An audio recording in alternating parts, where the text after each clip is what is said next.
Maple Grove police are hoping a $20,000 reward will lead to new clues to help solve a 2019 homicide case.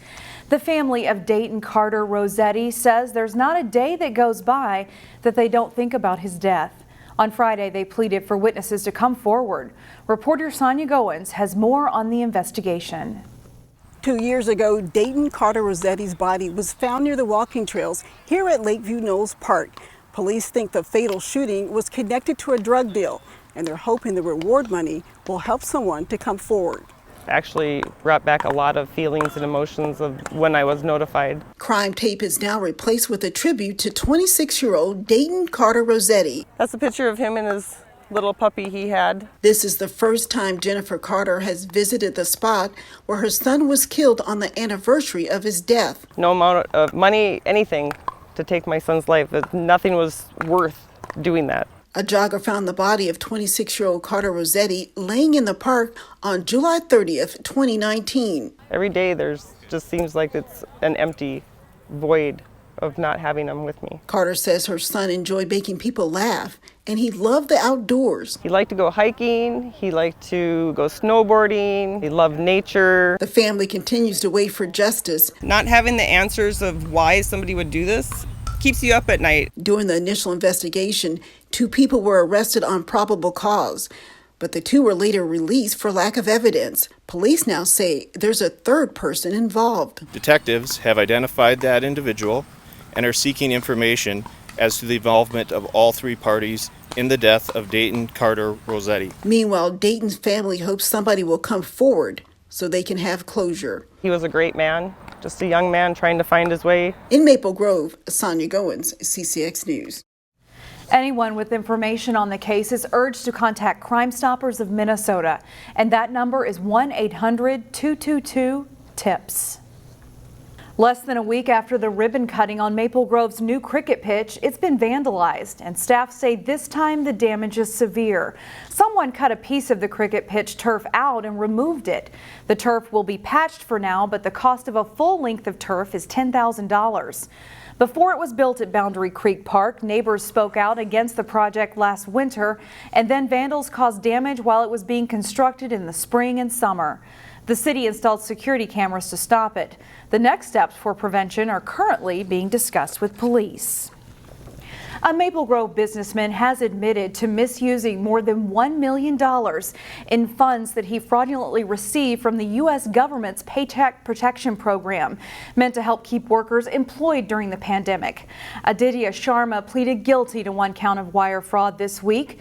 Court documents show he received $1.7 million from various lenders through the PPP program for 3 separate technology companies that he created last year. Prosecutors say he falsified records and lied about the number of employees he had. Authorities say the money went to pay off debts, fund new business ventures, and purchase home improvements, including a $64,000 backyard pool. As the world's top athletes battle it out at the Olympics in Tokyo, residents of a senior living community in Plymouth are doing their own version of the Summer Games. Basketball is one of the competitions taking place this week at Trillium Woods. Nearly 100 residents of the Plymouth Senior Living Complex signed up to take part. This Olympic-style competition has been held every other year since 2016, but they had to put the event on hold in 2020 due to the pandemic. With most of the residents now vaccinated, this is one of the first big events at Trillium Woods since they lifted restrictions. It's been a really good start to coming out of all the COVID restrictions and being able to be together again, seeing faces, laughing and cheering each other on. Trillium Woods opened a new outdoor recreation area earlier this month, but due to the poor air quality, many of the events had to be moved indoors. Staff members got creative and made a makeshift basketball hoop using a flower pot.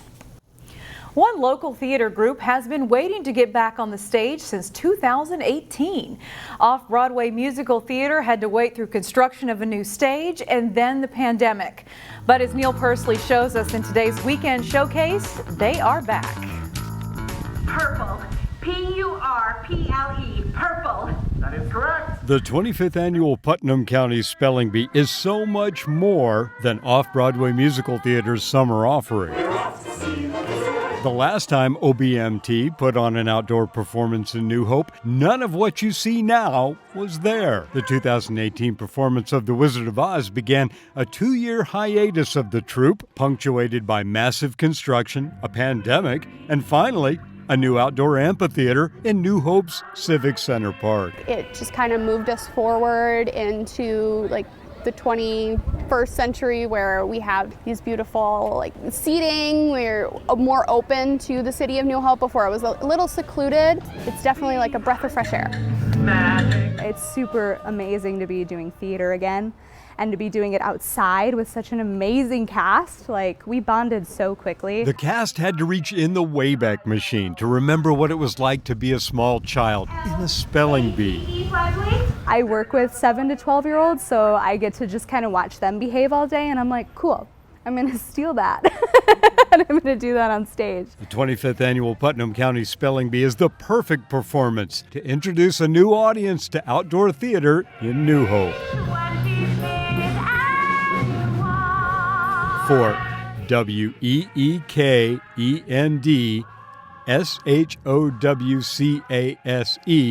Weekend Showcase, Neil Persley, CCX News. And we end this segment paying tribute to a CCX Create volunteer who passed away. She had a heart for community television and a heart for books.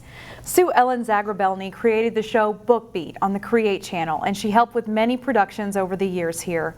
To honor Sue Ellen's legacy, CCX Create will be airing a marathon of the Book Beat show on Sunday, August 8th and on August 9th, which is fittingly National Book Lovers Day. Sue Ellen would have liked that.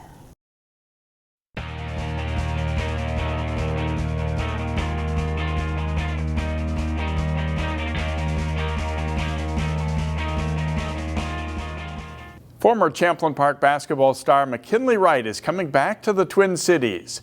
Wright went undrafted in the 2-round NBA draft, but has reportedly agreed to a 2-way contract with the Timberwolves. McKinley Wright was Minnesota's Mr. Basketball in 2017 for Champlin Park.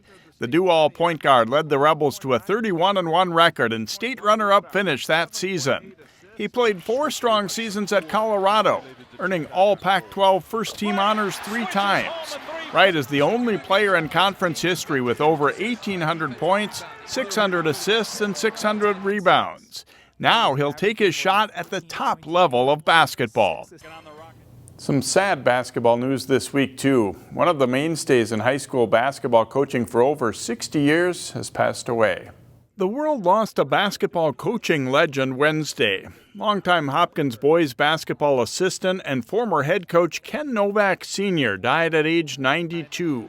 You know, the amount of people that have just come together in his passing just is a testament to just how awesome and impactful he was as a human being and coach. From a basketball perspective, you can't really summarize what he has meant for the program, because I think it was 57 or 59 total years that he coached in Hopkins in basketball, either head coach, varsity assistant, 10th grade coach, whatever level you want to talk about. And he's just one of those icons that you expect to see him every night, every gym, wherever you go. And kind of a hard night last night finding out that he had passed. But when I first got to know Coach was when I was in probably 5th or 6th grade. He was this coaching legend at Hopkins that us in Golden Valley, we always wanted to dream of meeting him one day and actually getting to play for him. I never got that opportunity to play for him, but I watched his team in '74 take Lindbergh to the state tournament. And I'll never forget it because Kenny Novak Jr. was on that team, and they ended up getting beat by Washburn, but it was an amazing game. And it was so cool to see how disciplined and how fundamental his teams were. And then eventually getting to sit alongside those two was a dream come true for me. A strong player for Crosby, Ironton, and St. Cloud State in his day, Novak coached at St. Cloud State before becoming the Hopkins head coach from 1957 to 70. When the district split into 2 high schools, Novak guided Hopkins Lindbergh from 1970 to 82. He won 459 games and is in the Minnesota Coaches Association Hall of Fame. Then began a fairly unique and interesting run as Ken Sr. became an assistant to his son Ken Jr. first at Blaine and then for 30-plus years at Hopkins. Usually it's the dad telling the son, hey, like, cool it. This is kind of the other way around. It's the son telling dad, cool it, I got it, type of thing in certain situations. But what it did was, I don't know, you just got the sense that you were a part of something special with people that deeply cared about what they were doing. So it automatically just made you care about it because you saw how much they cared. It was interesting because, they'd get in little arguments on the floor, and I was kind of right in the middle of it, and I didn't really know how to react at the time, but you could tell that Senior had so much respect for Junior and the job that he was doing. But there were still some times where there were little skirmishes on the bench, and it was fun to sit there and listen to it. It really was. It was really kind of a cool thing to look back on. I'm sad that he's passed, but he was an amazing man. Quick with a story from a memorable life in basketball and always ready to hand out a piece of candy, Ken Novak Sr. was one of a kind. He'll be missed by the family that he loved dearly, and by his basketball family that is larger than even he probably realized.